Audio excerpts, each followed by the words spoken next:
Mock test में number नहीं बढ़ रहा, सिलेबस कंप्लीट नहीं हो रहा, या सिलेबस कंप्लीट है फिर भी मॉक टेस्ट में नंबर नहीं बढ़ रहा, या आप 10th या 12th क्लास में हो फिर भी अपना स्कूल के साथ एसएससी जीडी की तैयारी कर रहे हो, और दूसरा जो इंग्लिश मीडियम वाले हो।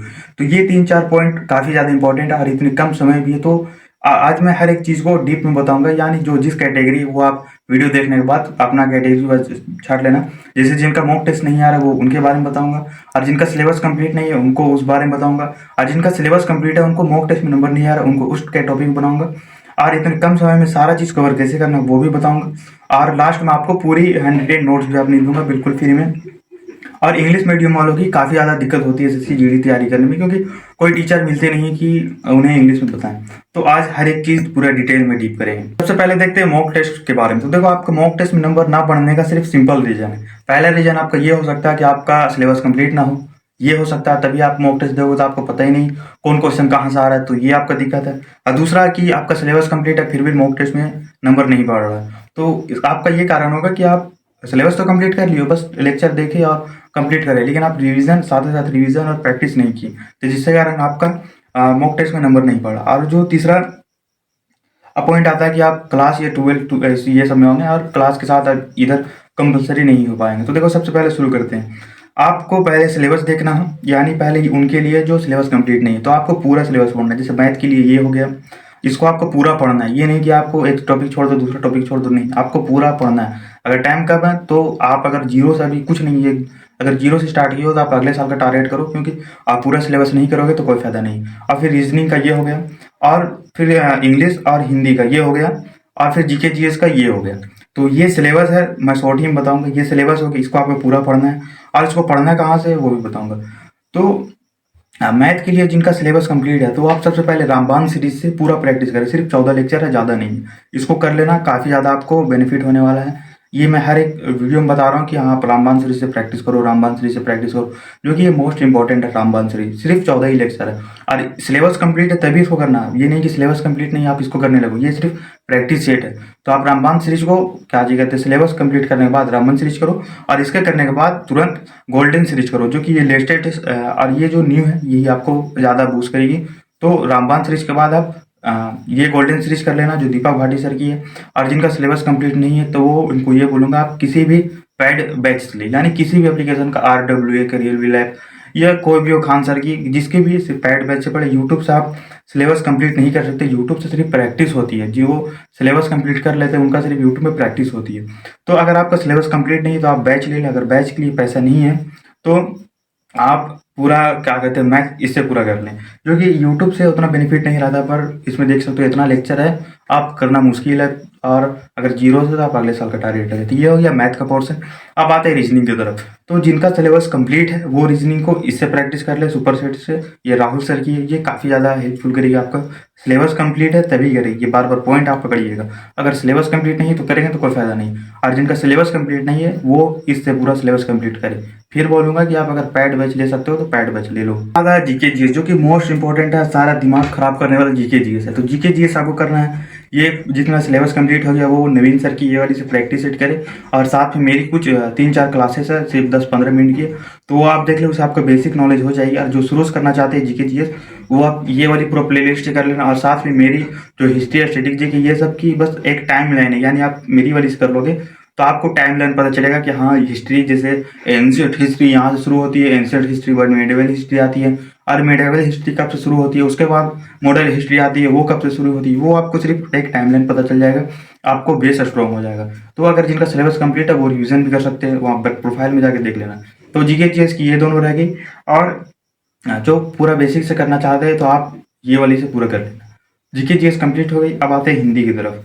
तो हिंदी वालों, आप पूरा प्रैक्टिस है, इससे पूरा प्रैक्टिस करना जिनका सिलेबस कंप्लीट है, और जो शुरू करना चाहते हैं वो इस वाली से पूरा प्रैक्टिस कर लेना, यानी जीरो से सिलेबस, जो कि यूट्यूब में यही एक फ्री अच्छी प्लेलिस्ट है। बाकी आप, मैं फिर बोलूँगा, आप कुछ पैसे बचाकर आप पैड बैच ले लें, वहाँ कोई ये सब झंझट नहीं रहेगी देखने की, तो वहाँ से आप आराम से कर सकते हैं। तो ये हो गई हिंदी की। अब इंग्लिश वालों का, तो इंग्लिश की आप प्रैक्टिस इससे कर लेना, और जो पूरा सिलेबस कंप्लीट करना चाहते हैं तो इससे कर लेना।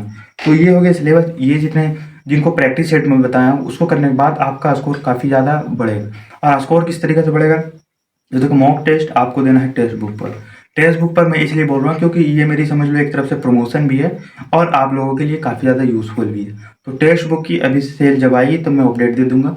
आप उस टाइम अगर पास प्रो नहीं लियो तो ले लेना। पास प्रो लेते हो तो उसमें आपको 1 साल पूरा हर एक चीज़ बेनिफिट मिलेगा।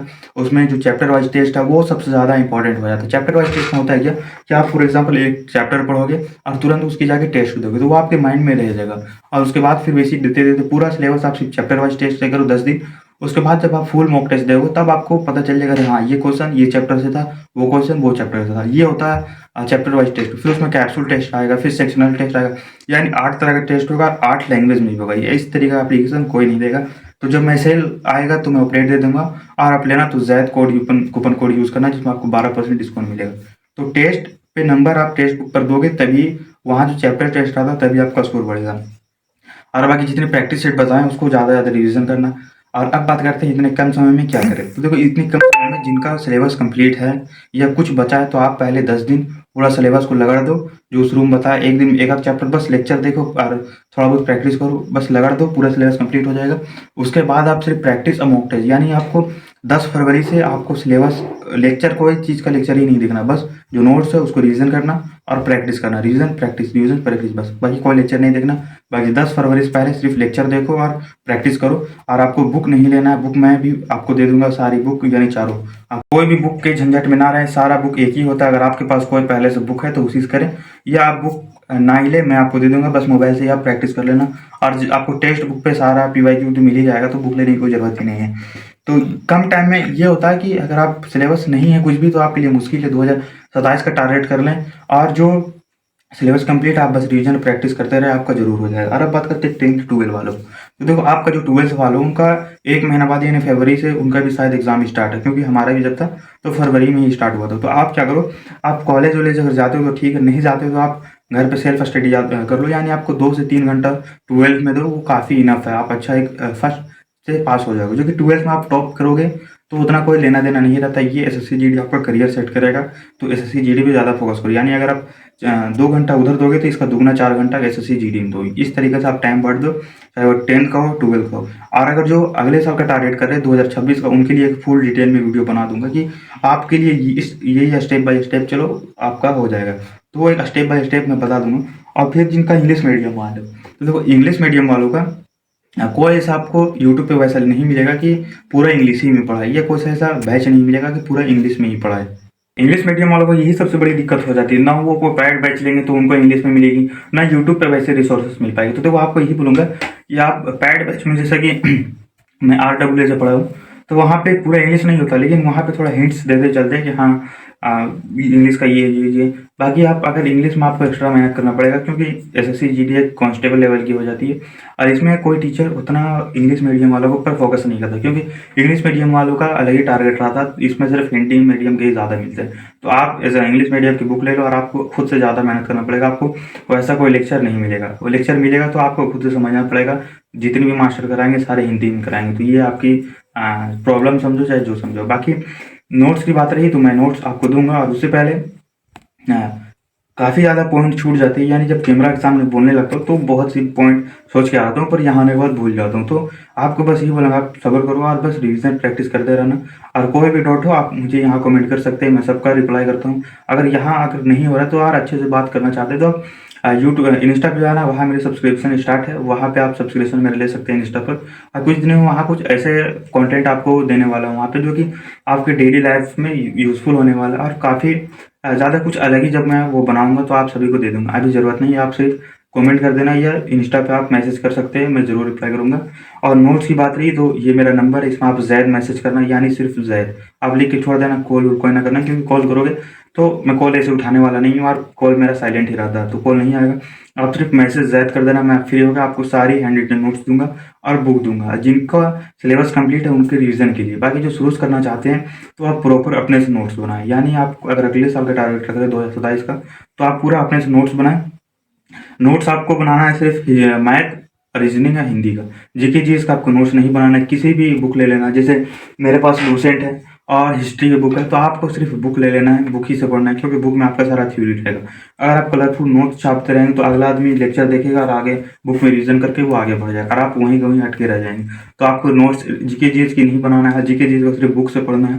वो आप किसी भी एप्लीकेशन का बुक ले लेना और आप बुक ले लेना। बाकी जो 2026 का ये टारगेट है, अगर कोई बुक है तो उसी से करो, अगर बुक नहीं है तो आप मेरे पास मैसेज करो, मैं आपको दूंगा। और कोई बुक लेने की ज़रूरत नहीं है।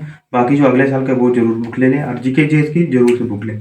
तो जो मैं नंबर दिया था उस पर मैसेज करना, आपको सारी कुछ मिल जाएगी। और कुछ भी डाउट हो तो मैसेज करना, मैं रिप्लाई करूंगा। और कुछ ही दिनों में एसएससी जीडी की स्लॉट बुकिंग होने वाली है, तो वो भी मैं आपको इन्फॉर्म कर दूंगा। तो उसके लिए आप मुझसे जुड़े रहें। जब तक जय हिंद।